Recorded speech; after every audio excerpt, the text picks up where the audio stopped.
Quranic seminar 2020 অদ্য 25শে December 2020 শুক্রবার engineer Abdul Khaleque মিলনায়তন প্রেস ক্লাব চট্টগ্রামে আল কোরআনের আয়াত প্রদর্শনী কেন্দ্রের উদ্যোগে কোরআনিক সেমিনার 2020 অনুষ্ঠিত হয়। উক্ত সংগঠনের প্রতিষ্ঠাতা মোহাম্মদ শফিকুল ইসলাম অনুষ্ঠানের সভাপতিত্ব করেন।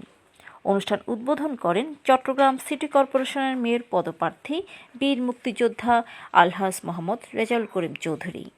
আল কোরআন পাঠের গুরুত্ব ও প্রয়োজনীয়তা বিষয়ে আলোচনায় অংশগ্রহণ করেন আন্তর্জাতিক ইসলামী বিশ্ববিদ্যালয়ের প্রফেসর ডক্টর মুস্তফা কামিল মাদানী, ইসলামী আলোচক ও ইলেকট্রনিক ব্যক্তিত্ব মাওলানা নুরুল আলম মাহাদি প্রমুখ।